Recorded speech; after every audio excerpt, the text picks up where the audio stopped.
You're listening to iCannabisRadio.com.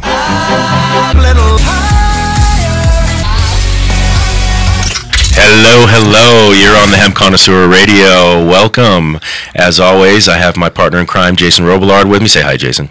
Hi, Jason. All right. And we have a special guest today. We have Dan Nichols.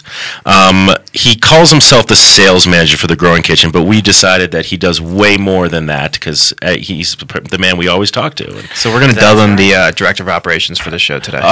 Just for the show today. Unofficially. Unofficial director of, because we're not in control of the company, so we can't really say that. But, exactly. No, but we're in control of our company. That's true.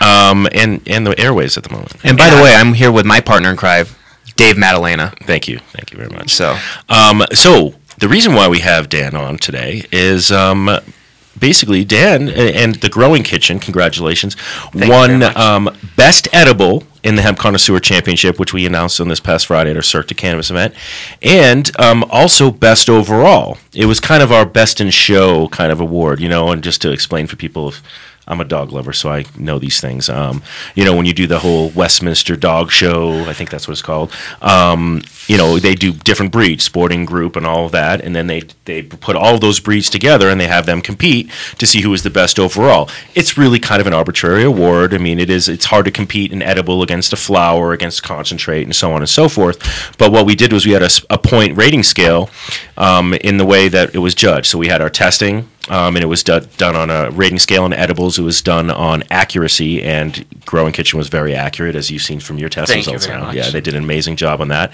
And on testing for all the flower and concentrates, it was on total content of cannabinoids in the product. And then we had our connoisseur judges, and then we had our patient judges. And those came up with a total average score from each of those, from the connoisseurs and the patients. We added all those scores up with the testing, and that's how we had the best, your total score. And that's awesome. How we rated it. And what we decided was, it would be kind of fun to have a best overall and kind of call him the tournament champion or the Hemp Connoisseur champion.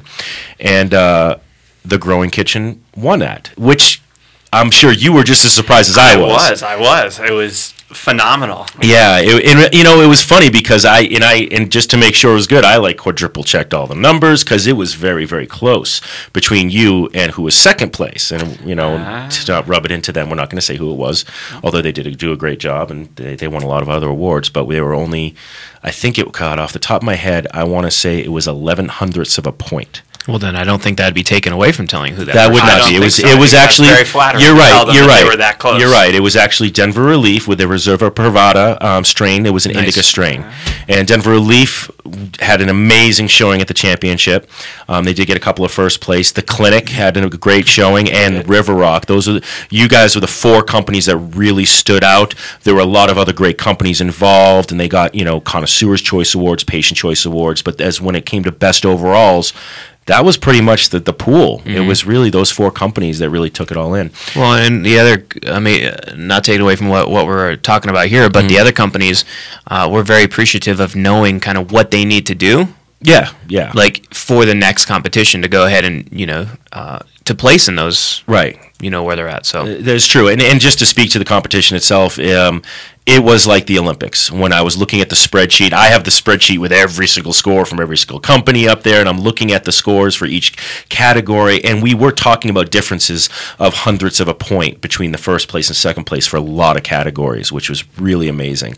But best overall score went to the Growing Kitchen for a brownie. And we feel great about it. It's just wonderful to have that recognition and for all the work that all of our staff put in, from our chef, Todd, to everybody in packaging. And I got to give a big shout out to RM3 Labs, who does all of our testing of all our oil extractions that we do, and they've been a tremendous help in dialing in that category, which I think Can Labs gets huge credit for promoting and doing a great job being out there to push that within the industry overall, because I think it's great for the patients to be knowing that they're getting consistent dosage in whatever product it is purchasing. And just to speak to the testing side, because we're very much in favor of testing. Obviously, we're in the same building as Can Labs, so we've developed a very nice relationship with them, and I know RM3 does really good work as well. And obvious from the results of your testing that you did through Can Labs in the competition, when it came to, especially on edibles, the best tested edibles all test. They all test either through RM3 or through Can Labs, so they are able to maintain their consistency. And I think that's a really important thing to speak about. And that was why it was very important to me when we set up this competition that testing was going to be a part of it. And especially on edibles, we felt like, well, how are we going to do the edibles? It was a little bit of a different bag than the strains. I mean, strains and concentrates, that's easy. Hey, highest cannabinoid content. But on edibles, we were like, well, what are we testing on? Well, what seemed most important was accuracy. Yeah. Well, and one of the main reasons we did that is because we get a lot of calls, through the Nexus Meds line about wondering how to do dosing and how do I know I'm getting exactly what I'm getting and what are effects that I should be feeling off of this and that sort of thing. And that's why, we sat down and we figured it was very, very important to go ahead and let's see if people are actually doing the math right. Yeah. And it was you and there's another company out there that did a really, really good job. Actually, you were a little bit closer, but I'll actually say who that company was. It was Incredibles, or Medically Correct Incredibles, with their strawberry cough, and they did get second place. And they have a great product as well, and they're very, very consistent, just like you guys. And it was close, actually, between you guys on the testing side. You guys were definitely much more accurate. Well, more accurate. I wouldn't say much more accurate than Incredibles. Much more accurate than the pool. It just speaks to like the level of professionalism that your company at the Growing Kitchen has, and I have to say, while I was very surprised with the fact that a brownie won, and it was like, who would have thought, you know? Right. But I was very. That takes you back to the basics of like edible marijuana products. It does. It wasn't anything fancy. Hey, I had that brownie. That thing was good. And it wasn't anything fancy. And we had some, kind of more fancy type products on there, and they're all good.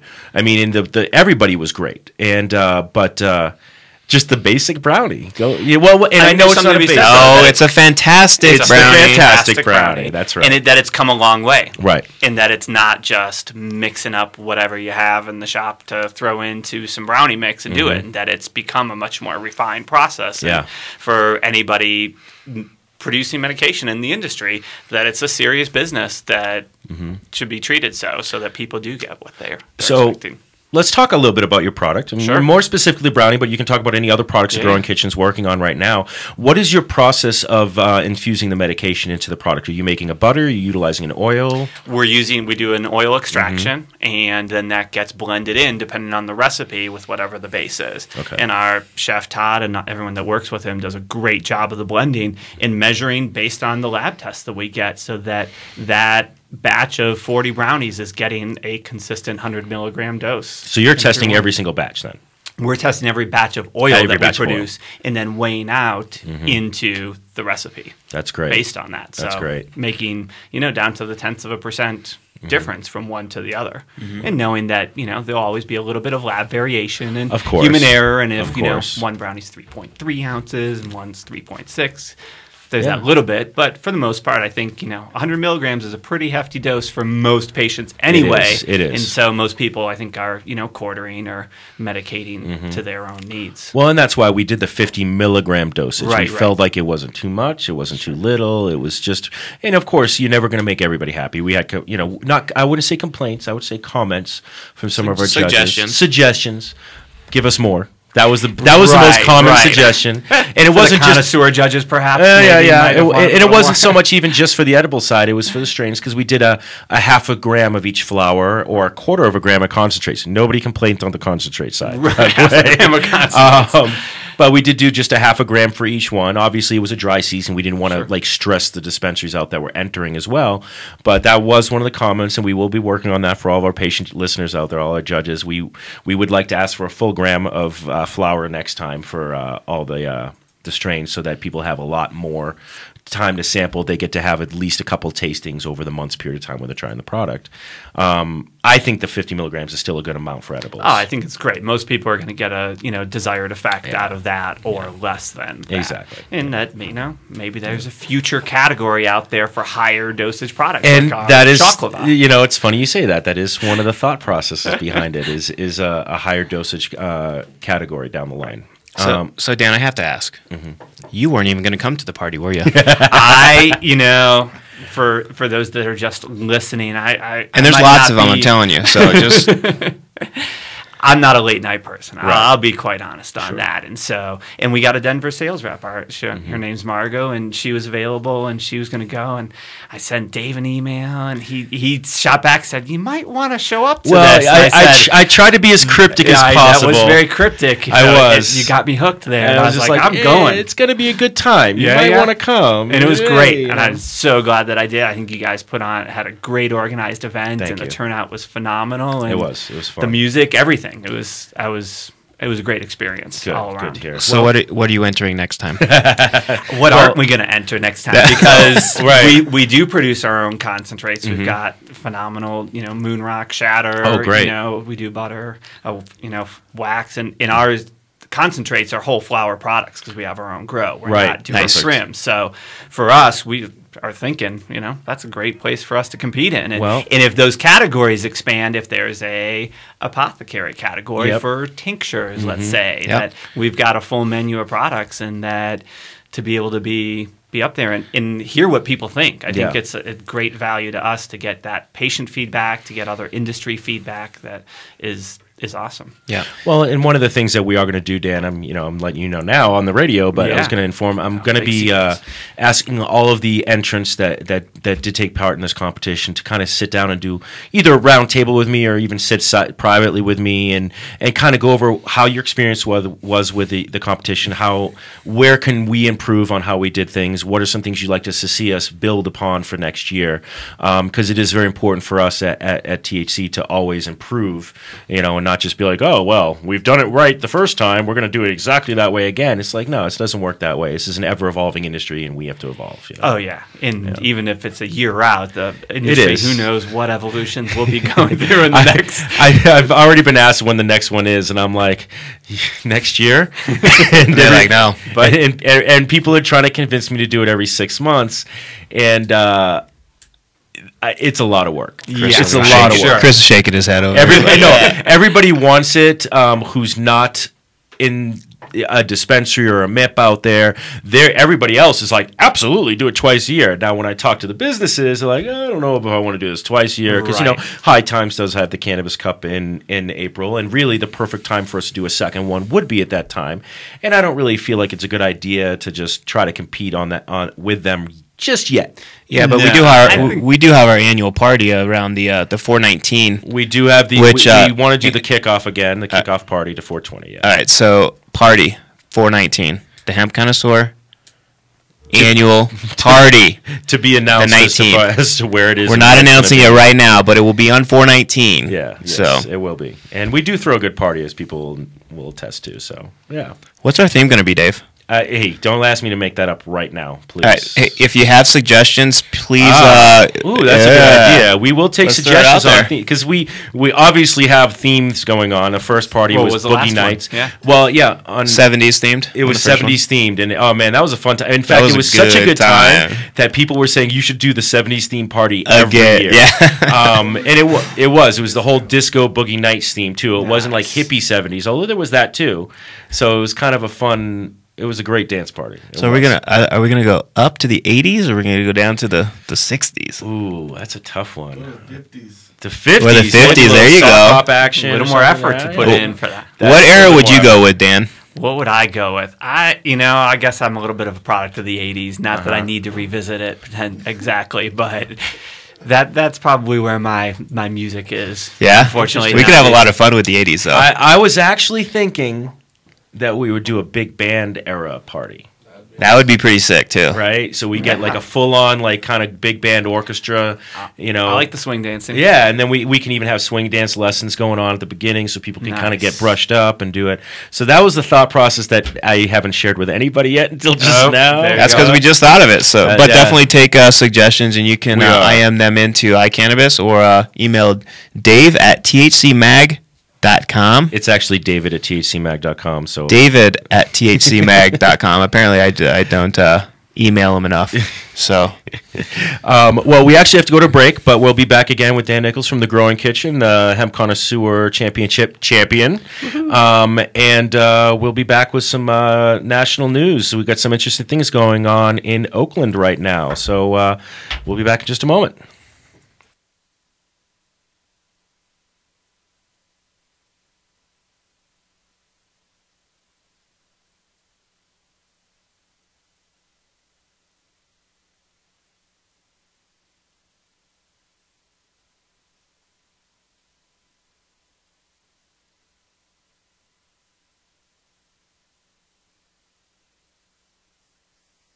how to sample the best medicine Colorado has to offer. Hi, I'm Josh Stanley. And I'm Jesse Stanley. Two of the brothers here from National Geographic's American Weed, and we'd like to invite you to come into our dispensaries in Colorado Springs. Come in for the most pure organic strain selection in Colorado. It's all hand-grown by the Stanley brothers, especially for our patients. So come in and visit us at our two locations, East Platte and West Colorado. And remember, always be kind to each other.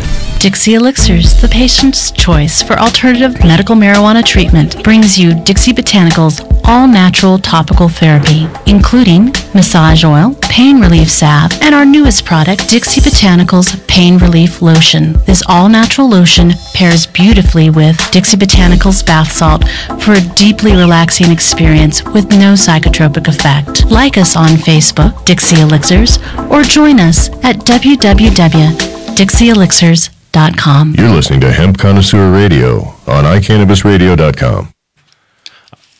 All right, welcome back to the Hemp Connoisseur Radio. We have Dan Nichols from The Growing Kitchen in here with us in the studio. Please say hi again, Dan. Hello again. All right, that was good. And so, obviously, we're talking about the competition. We'll probably go back a little bit and talk more about The Growing Kitchen near the end. But we do want to get to some news right now. Very interesting news that we read about today, right, Jason, in Oakland? Coming out of California, yep. Yeah, Melinda Haig, those of you that are listening that know who she is, she's the U.S. attorney in San Francisco, the one that is actually trying to gather all the property from the people over at Harborside. Yeah, pretty much. Kind of did that uprising over in, I believe it was July 9th, actually. July. And for those of you who don't know, what happened was the federal government has sent out letters to... Now, they can't necessarily go after the dispensary owners because they're actually staying within state regulations. So instead, they're doing a really sneaky thing, and they're going after the landlords and telling them that they cannot allow them to rent out the property from them to operate a dispensary. So up to this point, nobody's really stepped up within the state government to actually fight these kind of this kind of tactics by the federal government and the Justice Department until now. So let's talk about that. Yeah. So this all happened July 9th. The office filed civil forfeiture actions against Harborside. Definitely put a little ripple into the industry, thinking, well, if they can seriously go after Harborside, then what protects anybody else? And as you, those of you that don't know, I mean, Harborside out there, they claim to have over 108,000 patients that they operate with. I've been to Harborside. To put it in perspective, that's almost as many patients as are in the entire state of Colorado. In fact, you're right. It is. It is more right now because I think the last number came out was 107,220. I just roughly around that. No, but I think that was what was just released the other day. I think it was right around 107,220, which is great because the previous number was 97,000. So well, it's dipped down and then it's come back up because of a lot of because regulations and the lowering cost and the red cards and everything in Colorado. People were waiting to re-up their licensing. Yeah. So Melinda actually came out and kind of saying why she did what she did. And this is funny, by the way. And she says, and I'm reading from the, and you can pull this information off the MMJ Business Daily if you do want to follow along.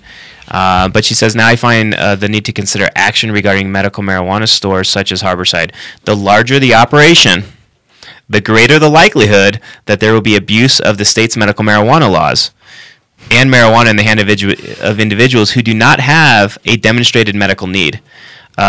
Well, I think it's been being used recreationally now for a lot of years, and I mean it's all right to use recreationally, but there is a need for it medically also, and I hope that it doesn't. When it gets recreational, I hope that people don't go away from the benefits that it has medically. Right. So I mean I understand, but look, I mean they're either going to get it from Harborside or they're going to get it from somewhere else. Well, and I think the most interesting thing about this is. Really, essentially, what I get from what she said from her statement is that they're too big to be allowed to be successful. I mean, it's kind of funny when you think about the fact that we did a huge bank bailout because there were all these banking companies that were too big to fail, but now we have a dispensary that's done nothing wrong. it's shown itself to be incredibly successful. And let me tell you something, guys. I've had a tour of Harborside Wellness from Stevie D himself, and it was quite a large group of us that got the personal Stevie D tour, which we were very lucky to have. And this is a class act operation. I mean, they are on point in the way they do everything, the way they keep their facilities absolutely secure for the patients that are coming in, so they feel safe when they come in there, to the fact that they're able to service as many people as they can because they're efficient. And you're trying to tell me now, Melinda Haig, that they're too efficient? They're too good at what they do?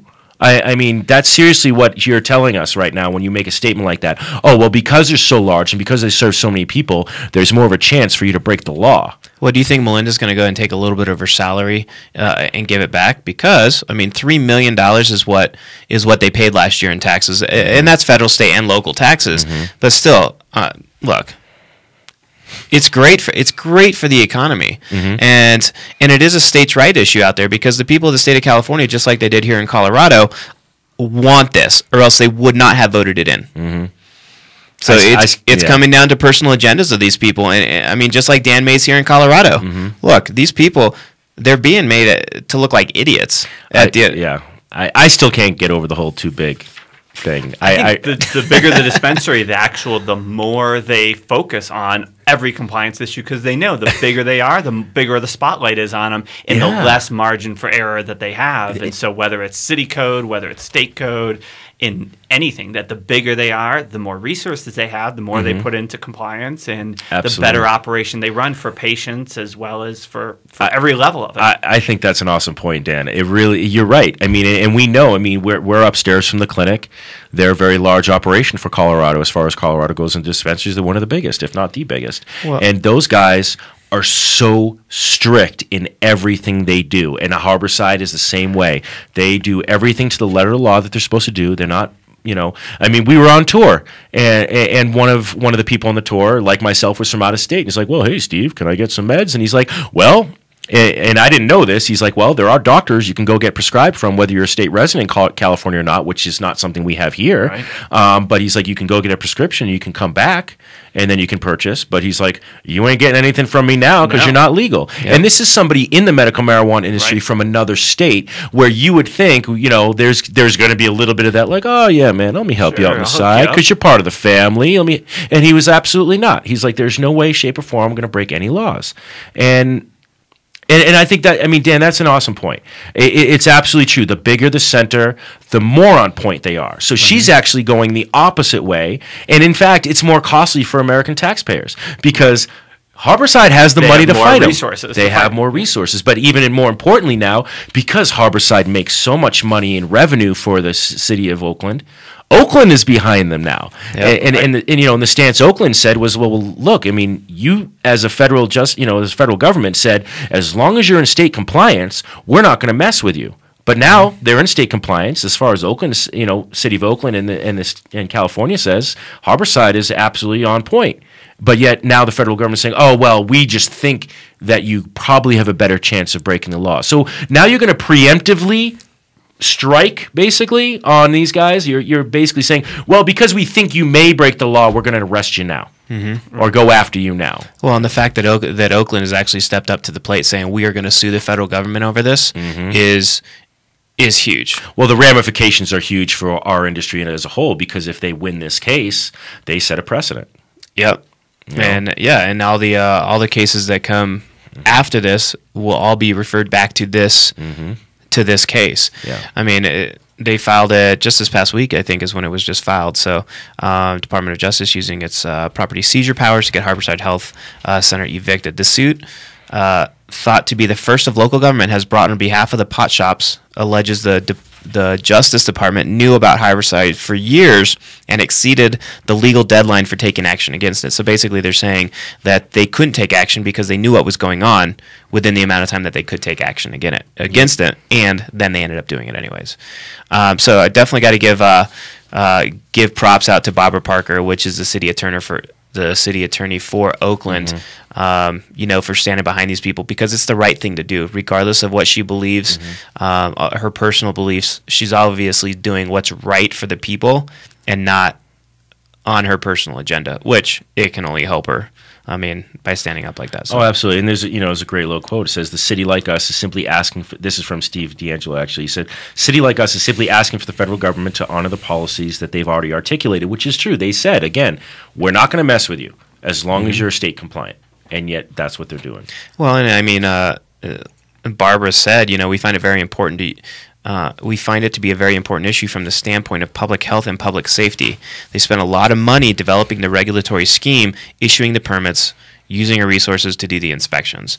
So, I mean, she's not only just backing up Harborside, but she's backing up the laws that were written in that state to go ahead and protect the people. Well, and it goes to the 10th Amendment. I mean, the states are supposed to be the laboratories for democracy. And that's what the 10th Amendment says. And it's saying, if state wants to pass a law that the federal government might not allow at this time, but as long as it, it makes sense for that state to do that, then they can test it out. And that's what we're doing here in Colorado. That's obviously what California is doing. I do understand the argument that the federal government has of what they're doing here in Colorado, where they're coming in and saying 1,000-foot rule. I think it's still a little bit of a weird argument to me because, it's funny to me when the federal government says it's an illegal entity to be a dispensary in Colorado because it's federally illegal, but that they're going to come in and zone you.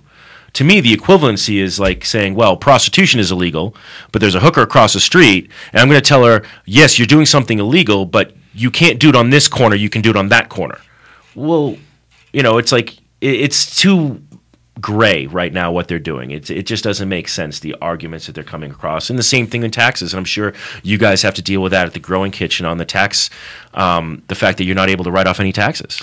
Yes, thankfully I do not have to that's one aspect that I do not have to handle myself. But yes, I'm sure it's a challenge, being a small business in this industry, and whether you're as big as Harborside, whether you're, a family-owned, dispensary with 50 patients, it's still, you still have all that work to do, and there's all that scrutiny that you still have to meet, and you don't get a lot of the advantages, and you essentially have to have a full-time compliance officer. Oh, don't get us started on the taxes. Well, we're gonna get into taxes. We're gonna do a whole show on taxes. But for those of you who don't know, and we will be discussing this down the line, we're doing a little bit more research on this to make sure we have absolutely accurate information that we're giving out. But the gist of what we do understand right now in the taxes, and you might be able to let us know a little bit more about this, Dan, but is that, first of all, the federal government, the IRS, does make you pay federal taxes even though you're considered a federally illegal entity. On top of that, the argument that we've been hearing is, well, because you're a federally illegal entity and you're not a real business, quote unquote, you are not allowed to take normal standard business deductions that every other business does. So you go ahead and build your warehouse, you put in all your lights, and you spend $30,000 to put your lighting equipment in, and you're not allowed to deduct that as a business. But you couldn't operate as a business without those lights. So that's why that's a normal deduction that you would have for an expense. But they're not letting you guys do that now. And correct me if I'm wrong, but that's my understanding of it. And when it comes to advertising in our magazine, for example, that's a marketing expense that you can write off a percentage of. Right. In every other business. And every other business you can do that. But as a medical marijuana center, you're not allowed to do that. And to me, it's crazy because, again, as a federal government, you're saying we're an illegal operation. So if we're an illegal operation, why are you taxing us in the first place? That would be like taxing the mafia. You can't do it. I mean, you can go after them for tax evasion, but they're not a real business. And here you're saying you're not a real business, but you got to pay taxes fully for it, for the income you make in that business. Right. It's absolutely insane to me. So yet another reason why the federal government needs to get out of the state's ways and let us do what we're doing. Well, and even Romney during this last presidential debate said that he would like to keep more of, give the states more power. He actually used that same phrase, "laboratories of democracy." He actually used that. Put it back in the states' hands. But then at the same time, he also says that he's going to come in and shut down the marijuana industry. So it's like, okay, well, what are you going to do, man? Well, that's the same argument that you can say. Don't get me started on politics. Or of course, you just did. But I that's one of the issues I have with the conservatives, and I'm a registered independent. I have conservative ideals on certain things, and I have very liberal ideals on most things, honestly. But one of the things that always drives me crazy is the conservative platform used to be government's going to stay out of your life. And yet, what do you see the conservatives doing now at this time? The Republican Party is trying to get into telling women what to do with their bodies, telling us, that certain religions have a higher standing than other religions, and all these things should not be an issue that the federal government should even be messing with, and yet those are the things that they're going into. But at the same time, they say that they believe that there should be less government. Mm-hmm. So there's a lot of hypocrisy going on that side, and that's one of the things that always drives me crazy. We actually have to go to a break. Our awesome producer Chris is making us. He's giving us the look. So we'll be back in just a couple more minutes. Again, we have Dan Nichols from the Hemp Connoisseur champion of the Hemp Connoisseur Champions. Fantastic brownie. With the fantastic brownie. We'll be back in just a moment.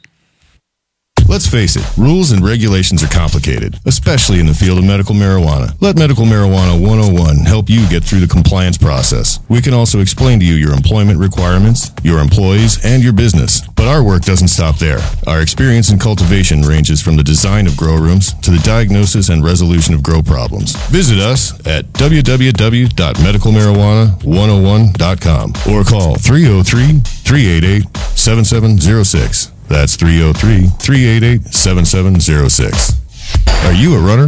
Are you a runner who supports marijuana legalization? Run on Grass is a group of athletes actively seeking to change our marijuana laws. We speak the truth about cannabis, bringing the message through our feet to new ears. Check out runongrass.com to find out more about us, our events, and how to join up or how to sponsor a runner. If you're in the Denver area, please join us for runs or start a group in your area. Running not your thing? Any sport can do it. On Grass. runongrass.com. Hi, I'm Josh Stanley. And I'm Jesse Stanley. Two of the brothers here from National Geographic's American Weed, and we'd like to invite you to come into our dispensaries in Colorado Springs. Come in for the most pure organic strain selection in Colorado. It's all hand-grown by the Stanley brothers, especially for our patients. So come in and visit us at our two locations, East Platte and West Colorado. And remember, always be kind to each other. California's Attorney General has determined that the Repeal Cannabis Prohibition Act will save hundreds of millions of dollars from our overburdened justice system while creating hundreds of millions in new tax revenues from new sustainable jobs and industries that are friendly to our environment. But we can't do it without your help.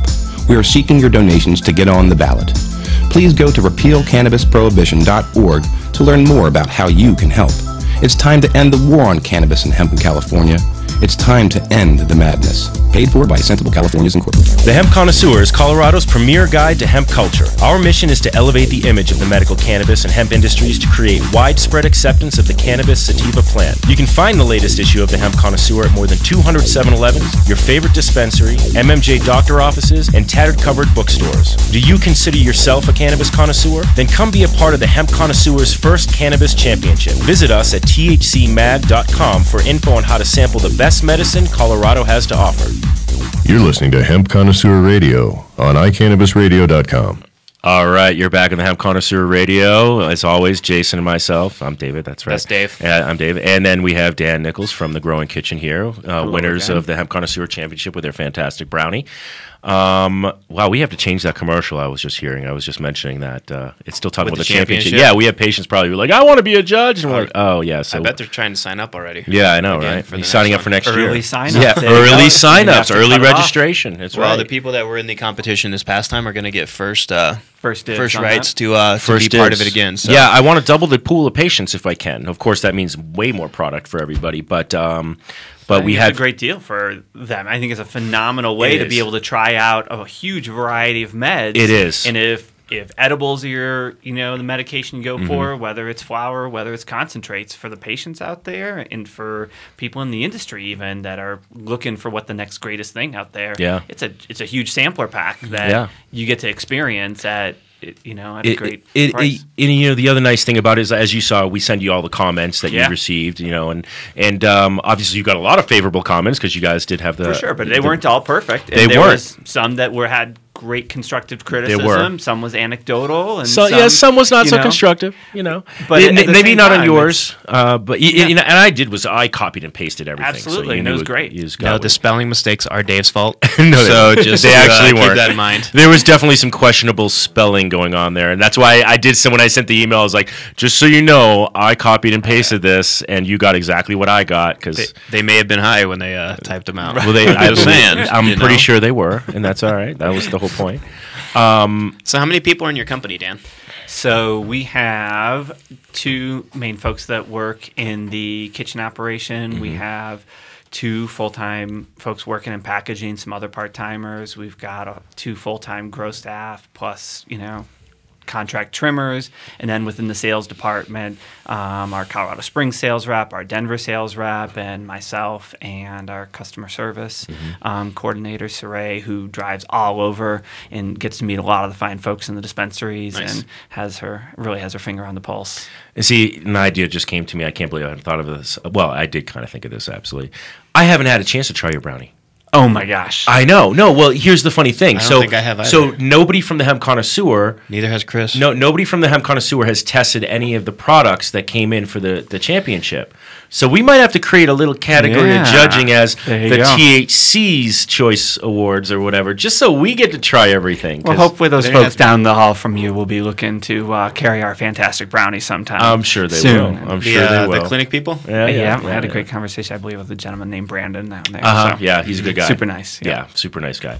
Well, we can definitely make that happen for you. Yeah, no, they're good guys there, and the clinic is very picky. They actually have a very cool process when they test any edibles out, where they basically give it to, is it every one of their managers or every employee? It's every employee of the company. Every employee, and they all fill out a rating sheet, and all the employees send that feedback back to the main office of the clinic, and that's how they decide who they pick up. So when a patient goes into the clinic, they know that they've gone through a rigorous process before they even accepted that. Right, edible. they vet their products. They really do, and I think it's a great way to do it. So plan on donating 28 brownies because that's what's going to be required. That's going to be what's required. Yeah, I think the next time when we do this championship, I'm going to say, and one extra product just for us to try out at the THC. Oh, we won't vote. At the centers that are hardest to get into, maybe we can just guarantee that they get into those centers. Well, not only do you win, but you're also going to get into centers placement. A, B, C, D, E, F, G, H, I, J, K. Yeah. Well, I'm sure the centers be thrilled. I'm sure. Well, the fact that you have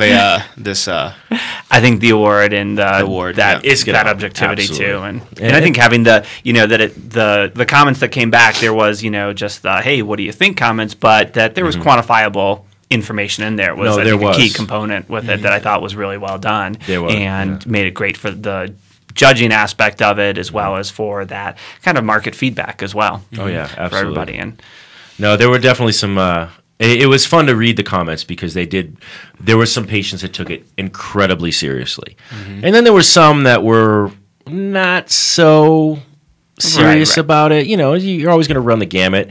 And I felt bad about some of the comments I sent because I did say it's going to be unedited. And I sent them over and I'm like, ooh, I really feel bad that they're getting this comment. But it is what it is. I couldn't, I'm not controlling what they say.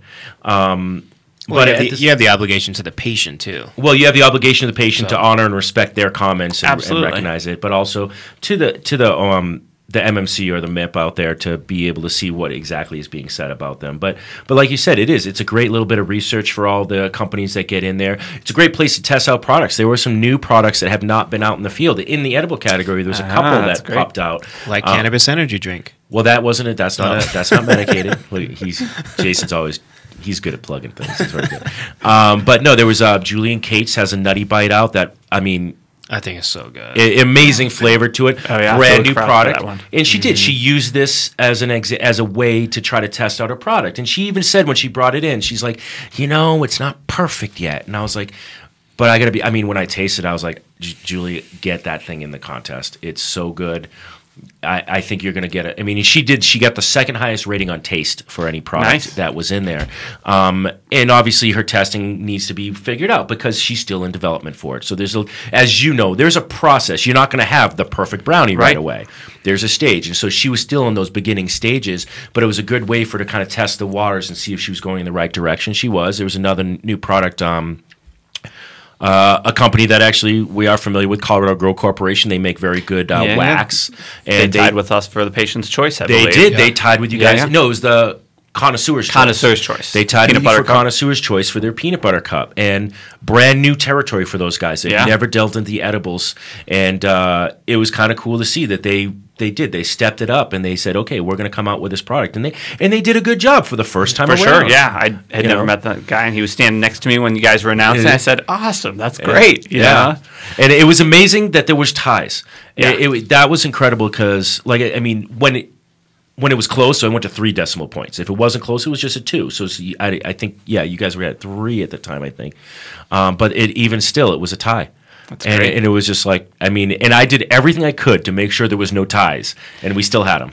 There's nothing you can do. The numbers are the numbers. Well, and even at the beginning, we said we needed to probably go a couple decimal points. So we had planned on it being pretty darn close with a few of these a few of these edible companies. We do business with a lot of them, so it's on the Nexus Med side, not the THC side. Right. No, we just review them on the THC side. Right. We have fun with that. Got to make it very clear that there is no crossing of the companies. There is no crossing of the streams, as the Ghostbusters would say. You don't want to cross the streams. I'm not sure we want to go there for anything. I was citing the Ghostbusters, thank you. But that said, one of the things that is coming out of this is, and I guess it's the first time I'm announcing this, but we are going to be doing... I get mine out of the gutter. I'm good. It's already devolving, the show today. Is we're going to be creating very soon the Hemp Connoisseur rating. Nice. Much like the Wine Spectator has a rating and a scale, which I actually found out. The Wine Spectator, I always thought that there was some math going into the Wine Spectator rating. And from my bit of research that I've done on it to see how they come up with it, kind of not really. It's really just kind of the subjective vote they did. It's just how they're feeling. It's just kind of how they're feeling. I don't mean to say it that way, and I'm sure if somebody's listening from the Wine Spectator, they'd be like, I'm going to call BS on this guy right now. But I did look into it, and they do have a thing that they say about it, and it's usually like 80 to 90 points. I used to be a big wine fan, and now it gives me allergies, so I can't drink wine as much. But they don't put negative ratings in there, though. No. It's positive. It's literally 80 to 90, and they say what they like, and I agree with that. We're not trying to bash any company. We just want to promote the companies that are doing a really good job, and the ones that aren't, they need to just step up their game. But the 80 to 90 point scale, I always thought, well, they're going on a taste thing. They're going on this. They're going on that. And that creates a score. And I couldn't find that in the research on what they do on their ratings. Went to their website. Well, I wanted to do that for our industry. I wanted THC to do that. And this was kind of a test run on coming up with that rating. And as you know, your rating was 24.66. I remember. Wow. All right. Out of? Good memory. Well, it wasn't set out of 100. What it was we took, there's a scale of 1 to 10 that on each scale that a connoisseur voted on. And what I did was I created the average score from each judge, and that was the average for all the connoisseurs. So it would have been out of 30 then. So you got a 24 out of 30. No. Would that be? Well... Yeah, you could say he got a 24.66 out of 30. That's right. All right. That's a good way to put it. And my thought was, well, we multiply that number that we come up to by 4, and we have our 100-point scale. But now, if it is 30, really, our perfect. 30, can't do but no, on 30, a perfect score would be 120. All right. Mm-hmm. Obviously, nobody's ever going to get a perfect score ever, I would think. But so our thought process is like we might do it as a 120-point scale, or if it gets up to 120, and then we do it. What's the percentage of 120 that it hits? So 30 points is fine. Do it out of 30 points is fine. I think so. So we're down to percentage. So that's what we're talking about. So what you'll start seeing, hopefully, as we start doing strain reviews, which we haven't delved into, because I wanted to come up with a simple number that people could see. It's way more complicated than that, really. Sure. Obviously, we're talking about a medicine. So when it comes to like, oh, this is better for autism and this is that, but we're not going to even try to claim to be the authority on that. I think if you have a component just like you did for the competition, if you have a quantifiable component, right, something that is a lab-tested component that's not subjective. Some people are opposites. They, up for indica and down for sativa, or all the different subjective things with medicating, that how long it takes that, for it to affect them, that kind of thing, that to make it as quantifiable and consistent as possible goes a long way to not only the legitimacy of the rating, but the benefit to everybody within the industry. Exactly. And what we want to do is we'll have, when it comes to strain testing or edible testing or concentrates, or we want to have a pool of industry people that become our standard judges. We don't want people to know who those judges are necessarily, but they are going to be very good experts in the field, and they're going to do the same thing that our patient judges did for the competition. And we'll have maybe a pool of 5 to 10, and they're all going to test the same strain that's being tested by Can Labs or RM3, and as long as it's being tested by a consistent lab, and those two are consistent, And that's how we're going to come up with that hemp connoisseur scale. So then patients are going to be able to look at the magazine, look at strains, and if it has the scale, see THC rating of 100 or 99 or 98, and that gives them an idea already of the quality of the product that they're going to be purchasing from that center. So that's the idea that we wanted to. So that's kind of a little mini announcement tonight. Is that we are going to be working on creating that scale for people to make it a little bit of a shorthand for the patients to go in and know what they're getting before they purchase it. And of course, as much as we love that this is a medical product, we're talking about moving into a recreational arena very soon, possibly, and it still is going to be quantifiable for that as well. I mean, it fits for that same rating, and it's going to help those new people from out of state who might be coming in to purchase recreational. They don't have a chance to do all the research that everybody here has done in the trials and errors of testing everything out. They want to know, when I come to Colorado, I want to get the best stuff, and so they'll be able to have that available for them. So that's kind of a little mini announcement of what we're working on, and it's kind of just organically happened out of this competition. So how are you letting people know that you have the best stuff? Well, surprisingly, we'll be running an ad in the Hemp Connoisseur magazine in the October issue. Yes, they will. We already have our Bud Tender Bible, which is out there with our full menu of products in dispensaries we're already in. But then we also have sales reps making calls to dispensaries that we think are top notch, and we want to be in and present in and being able to get meds out there, and so we'll be increasing that kind of marketing presence. I think you should put a little sticker on every single Fantastic Brownie of like a little picture of the trophy. Of the trophy. Like bam, right there in front of you. Well, we can help you out. We do have a seal that we created, like these nice little laurel leaves in the gold. It says THCC, the Hemp Connoisseur Championship, and you're welcome to. Christiana sent me some images of that. Perfect. Yeah, and you're welcome to utilize that. We obviously it helps us out as well. It gets our name out there more, but you've earned it. You guys did an amazing job with it, and you earned it. And I think we actually have to go to another break already, don't we? Well, we haven't talked about hemp yet. So when we come back from the break, let me guess, we're going to talk about hemp. And I want to learn more about it. And I'm very excited to hear. We're going to do a little bit of hemp history this week. We thought it would be fun to turn back the clock a little bit. So we'll see you in just a couple minutes. Talk a little hemp history. Peace. The Hemp Connoisseur is Colorado's premier guide to hemp culture. Our mission is to elevate the image of the medical cannabis and hemp industries to create widespread acceptance of the cannabis sativa plant. You can find the latest issue of the Hemp Connoisseur at more than 200 7-Elevens, your favorite dispensary, MMJ doctor offices, and tattered covered bookstores. Do you consider yourself a cannabis connoisseur? Then come be a part of the Hemp Connoisseur's first cannabis championship. Visit us at thcmad.com for info on how to sample the best medicine Colorado has to offer.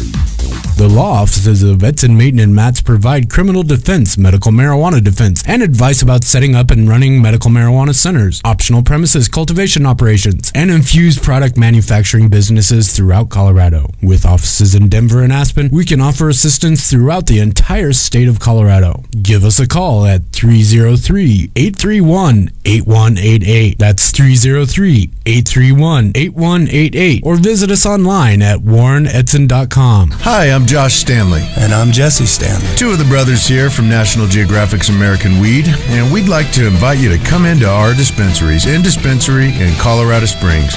Come in for the most pure organic strain selection in Colorado. It's all hand-grown by the Stanley brothers, especially for our patients. So come in and visit us at our two locations, East Platte and West Colorado. And remember, always be kind to each other. Are you a runner? Are you a runner who supports marijuana legalization? Run on Grass is a group of athletes actively seeking to change our marijuana laws. We speak the truth about cannabis, bringing the message through our feet to new ears. Check out runongrass.com to find out more about us, our events, and how to join up or how to sponsor a runner. If you're in the Denver area, please join us for runs or start a group in your area. Running not your thing? Any sport can do it. On grass. Runongrass.com. Dixie Elixirs and Edibles, the patient's choice for alternative medical marijuana treatment. Dixie Elixirs infuse sparkling beverages, Dixie Edibles, dewdrops, tonics, and Dixie Scripts extraordinarily concentrated cannabis extract capsules, along with Dixie Botanicals, all-natural topical therapy. All of these medicinal remedies are available at your local medical marijuana center. Like us on Facebook, Dixie Elixirs, or join us at www.dixieelixirs.com. You're listening to Hemp Connoisseur Radio on iCannabisRadio.com. All right, we are back for our final segment. It's always sad when we get to the final segment because it means it's about to end. But again, we're here with Dan Nichols from the Growing Kitchen. And you guys are going to school me on some hemp here. Yeah, right? Well, we're going to talk a little hemp. We're going to talk a little hemp history. You know, one of my favorite little stories is the Hemp for Victory film. And for those of you who don't know, basically, you know, hemp wasn't made illegal from the Marijuana Tax Act. It was just made a little bit more difficult for the farmers to grow. And so they had to pay a tax, which actually was the equivalent of, is not a lot of money, but for some reason it seemed to stretch these guys thin. And this is obviously before World War II. And one of the real reasons I think that hemp production went down is because they kind of pushed down the possibilities of hemp by, you know, Rockefeller. Anslinger was the head of the quote-unquote PR campaign for the Reefer Madness. Was really the potential of hemp to take over for a lot of major industries. When it came to oil, I mean, you could control oil production if you were Rockefeller because not many people could go out and drill for oil. But geez, everybody could grow hemp if they wanted to in America. And so, you know, there was this campaign to go against marijuana. And actually at the time, it wasn't called marijuana. It was called pharmaceutical hemp in the 1850s. Interesting. So it's interesting how that's changed, right? I mean, everything was hemp. Right. And it was pharmaceutical hemp and industrial hemp. And now we have medical marijuana, or we like to try to call it medical cannabis as much as possible to get rid of that stigma that Anslinger had put on it, and industrial hemp. So that's an interesting little thing on the history side is hemp was everything at one and point. even on the marijuana side, they used it as a truth serum. They did. We read this one today. The government in the 1950s was utilizing it as a possible truth serum because they noticed that the subjects that they tested it on seemed to be a little bit more loquacious and open to communication with the interrogators.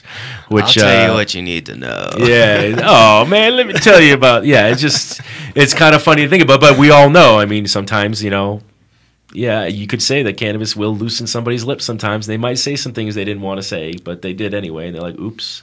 Mm-hmm. But to go back to a little bit for the Hemp for Victory. So when World War II came about, Japan took over the Philippines. And what they did pretty much was halt all the imports of hemp that we were getting from Manila in the Philippines. That was where we got a lot of our hemp because the hemp production went down in the United States because of the Marijuana Tax Act and so forth. We needed that hemp for ropes, riggings, canvas. In fact, canvas is a derivative of cannabis because it was made, that's where all canvas was made from, was from the hemp and from the cannabis plant because it was such a strong material. So that's a little side note there. But you kind of sound like a historian, Dave. Do I? Yeah. It's because it's the glasses. So because we didn't have the hemp production, we had a dire need for hemp in the United States. The U.S. government came out with this 14 to 16 minute video called Hemp for Victory. And it was a propaganda video to promote farmers to grow hemp for the war effort because they needed it for all the rigging for all the ships and everything and for the canvas. And it's really amazing because it's so bizarre to think about that this is what was happening at this time, and now we're at this point where they're fighting to allow hemp and not declassify it from medical cannabis and get it off of the Class 1. The government actually responded to the lack of hemp production by distributing free cannabis seeds to farmers. And they also allowed men to defer the draft to grow hemp. So if I'm a farmer and they say, well, you're being drafted into the Army, and you say, well, I'm actually going to grow hemp, they say, oh, please, stay at home, grow that hemp because you're doing an amazing job for the war effort. Mm-hmm. I mean, these kind of things are almost, when people hear it now, they're like, really? And it's like, yeah, and I do recommend everybody check out Hemp for Victory if you haven't. It's this great little, cool, like time warp video. Well, that was a video that the government didn't want anybody to see, right? Well, the government actually denied its existence. Around the 1970s, there was a group of people, obviously Jack Herer being one of them, trying to promote the fact that the government did have this video at one point where they promoted hemp, and they were like, oh no, there was no government agency that ever put out that video, and there was no record of the video until one popped up, and it was. Let's see, it was. I'm trying. Well, there was only 2 copies, right? There ended up being almost 2 copies. It was. before 1989, because that's when the Library of Congress actually accepted the copies, and it's for free distribution because it is a government film. And so because it is a government film, it's actually free for anybody to download on the internet. So I do recommend everybody just check out Hemp for Victory. It's a great little moment in our history, especially in the history of hemp. And share it. And share it. Exactly. But so before 1989, the film was really relatively unknown. The United States Department of Agriculture Library and the Library of Congress told every interested party who asked about it that no such movie was made by the USDA or any government agency. So 2 VHS copies were recovered and donated to the Library of Congress on May 19th in 1989, and it was actually by Mia Farrow, Carl Packard, and Jack Herer. So before then, the only known copy, so they made it into a VHS, obviously. The only known copy was in 1976. It was like a 3/4-inch broadcast quality copy of the film. It was originally obtained by this gentleman, William Conde, in 1976 from a reporter of the Miami Herald. And actually, the Ethiopian Zion Coptic Church of Jamaica. Never heard of it before. Interesting. Yeah, very interesting. But it was given in trust that it would be made available to as many as possible. So Conde put these films into Jack Herer's hands. And he gave it to him during the 1984 Oregon Marijuana Initiative. So there was a group, the Oregon Marijuana Initiative group, and so 20 years later, it's now available anywhere on the internet. But for a while, it's just amazing to think. I mean, I guess it's amazing to think nowadays in this information technology age that the government would ever even deny something like this. Now we're like, oh, come on, it's right there. It's on the internet. Here it is. Mm-hmm. But at the time, one copy was all that was available. So they've probably felt like they were, hey, we can deny this. Nobody's ever going to see this again. We can get away with it. And all of a sudden somebody's like, oh, no, here it is. And that kind of changed a lot of things there. I mean, all of a sudden the government could no longer say, well, we didn't fight. We didn't push people to do hemp in the World War II. It didn't help save the war effort or anything like that.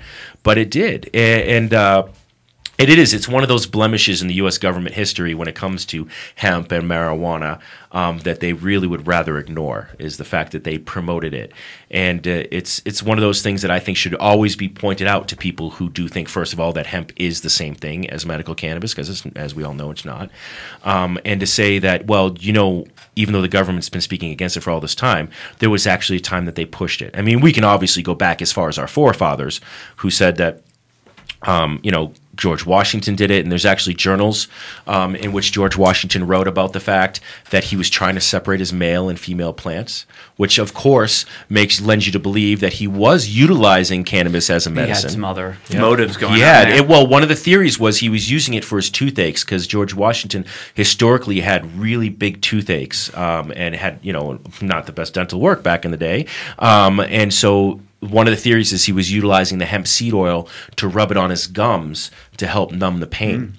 And then, of course, there was a quote that I'm about to bastardize right now from Thomas Jefferson, but he said basically that there's no other great duty that any government could do besides finding a useful crop for its agriculture.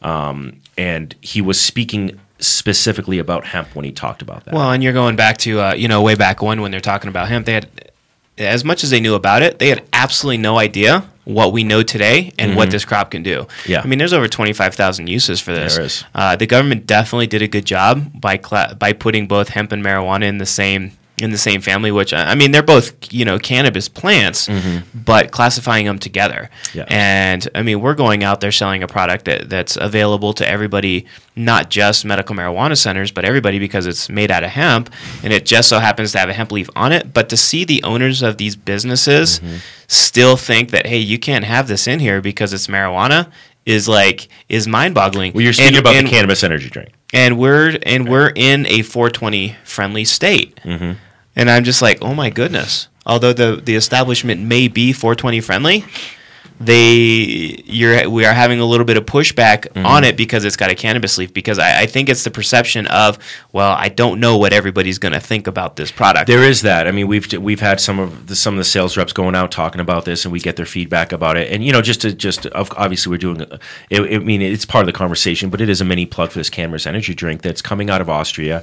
It's called Cannabis Energy because in Europe they don't separate the two. And it's funny because I've talked to some Europeans who say, well, you guys actually are smarter by separating the two, by having hemp or industrial hemp and marijuana or medical cannabis, because they just call everything cannabis. And so sometimes there is a little bit of confusion. And obviously, you could say you look at this cannabis energy drink, and the first thing people say is, well, is it going to make me high? Well, no, it's not. I mean, but, does Red Bull really give you wings? I mean, you could say that too. But it's very similar in the flavoring to Red Bull because it does have a lot of the same ingredients, but I think it tastes better. It is smoother. We've done blind taste tests with bartenders on it, but that is the problem that people have is like, wow, it says cannabis on it.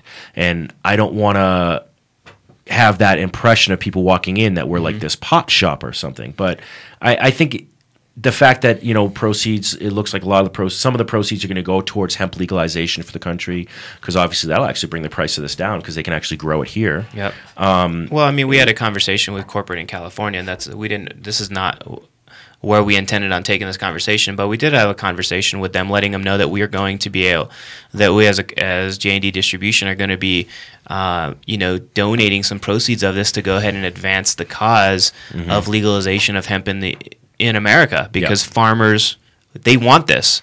And, there's not a lot of people out there that are, I mean, there's some big organizations out there that are pushing for it, but the farmers really don't know how to band together to make this thing happen like faster. So the scary prospect for the farmers too when it comes to hemp is, as you know, Dan, I mean, being in this industry, is there's always that looming federal government, big brother coming down on us. Sure, you don't know what's going to happen when or whose interpretation, as you can see in California or exactly. And farmers already have so much to deal with that even if it does become legal, and just so people know, there are some states that do legalize hemp production right now. Does our state?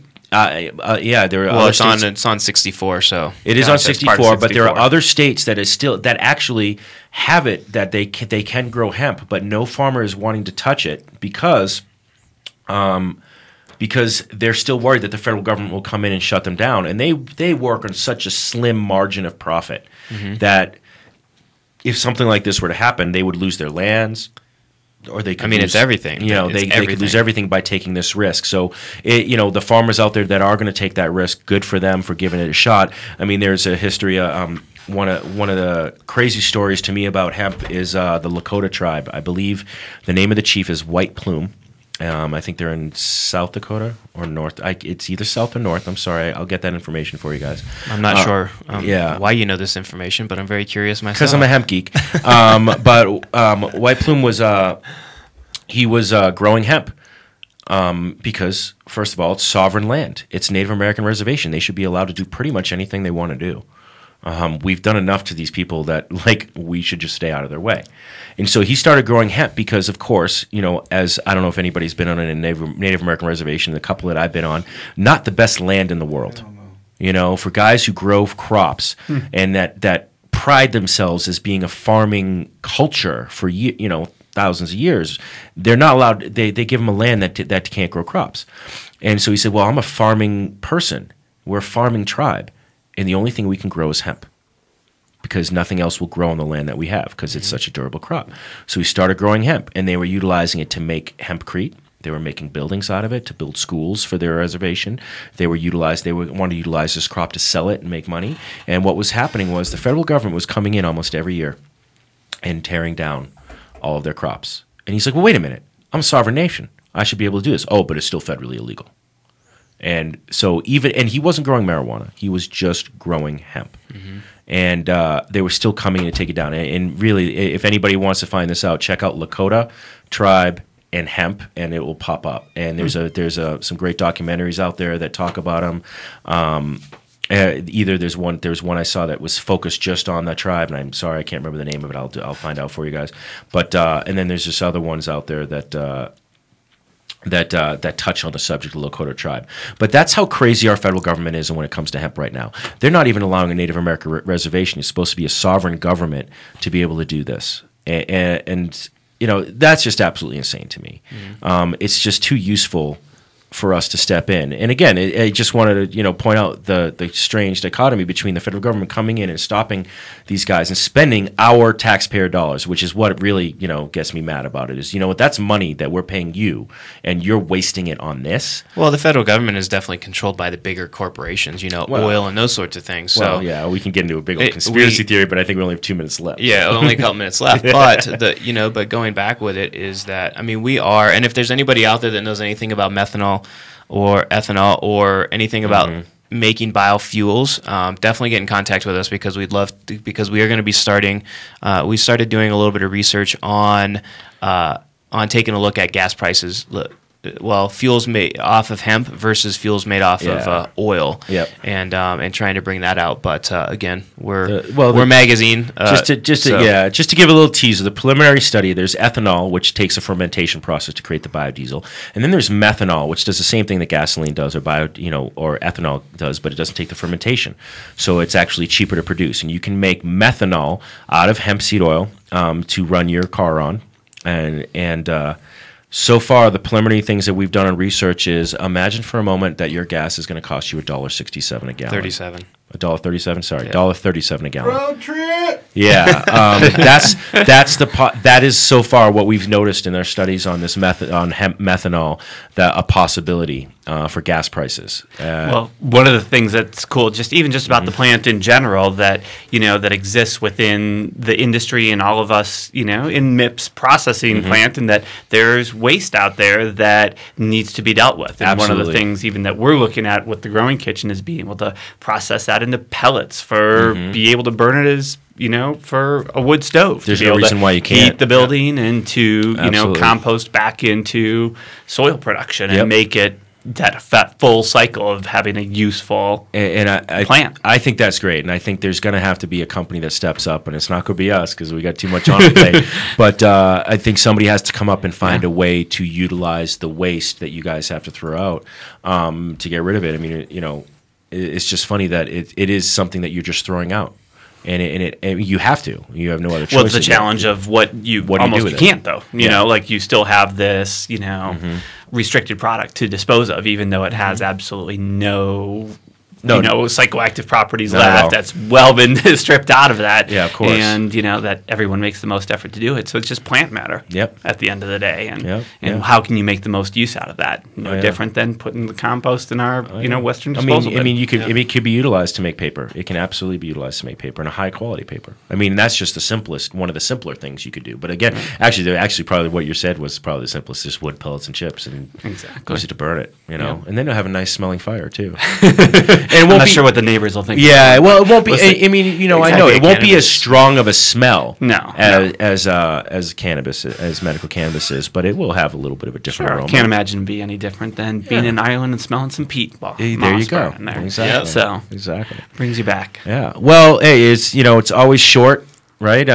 We have a great time, as always. Thank you so much, Dan, from the Growing Kitchen, for coming in. I want to thank you guys again for having me in here and for running the contest and doing such a great job with it and just presenting it overall in such a professional way. And for everybody, I think it's great for the industry. And there's one person I failed to mention in our operation that I get to give a big shout out. He's a huge iCannabis Radio fan. Kem James, our head extractor, who does all our concentrates and the extractions for our oils. And well, he does a great job. He did a great job, and so he should be proud. So shout out to Kem James. He may not have wanted to put his name out there because he may be Googled and searched now. Many I think he's on a lot of the forums out there for all the hash guys and everything. So Kem James, you throw him some questions, and if you got any questions for the Growing Kitchen about where to find our products or anything else we can help with, you can always reach us at thegrowingkitchen@gmail.com or give us a call 303-578-8454 and look for us. The fantastic say that brownies. Number one more time. 303-578-8454. And website? Website's up and coming. We got a Facebook page, which I launched promptly and took some nice pictures at home over the weekend with our Emerald Towers, which are glorious. I think those were well done. Do you like those? We're really proud of those, man. They got heft to them. They do have heft to them. We had no idea. They didn't tell us what the weight was going to be when we ordered them. I was like, I hope they're heavy, because they are. If you ever picked up an Oscar, I actually got a chance to pick up one once. I have no idea who. It was like a secondary Oscar thing, but it was heavy as hell. We may be sending them on tour to our dispensaries and have some fantastic brownie promo and come and check out the Emerald City or the Emerald Tower. Yeah, share the Emerald City would be a good one. Absolutely. You're going for an Emerald City. That's what you're going for. Exactly. You want to develop multiple towers. But please send those pictures to us. We'll be happy to share them on our side as well. We like to show, like the traveling gnome, we have the traveling Emerald Towers now. Well, yeah. And our Denver sales rep, she got in the Westward, I think, in the blog there as well. Perfect. And Nexus Meds is always here to help you out, Dan. So. There you go. All right. Well, it's been a fun time. As always, like I said, it goes by fast, but... definitely want to thank our producer, Chris. Absolutely. Big shout out to Chris. We haven't done really a shout out to him, and he came in crying today, threatening to quit because we never acknowledged him. So shout out to Chris for helping us out. Sam in the office today, and he's hanging out, and he's just lending his support. I can't say... He's just looking good. He's keeping the dog happy. Yeah. He's keeping the dog happy. He's keeping Diesel. And Sam does Jason's show, correct? Mm-hmm. Which is Overgrow Radio. It's 7 o'clock tonight. He's got some guests he's very proud of. I actually don't have the list here, but I know he's excited about who he's got going on tonight. So please stick in for Stickman.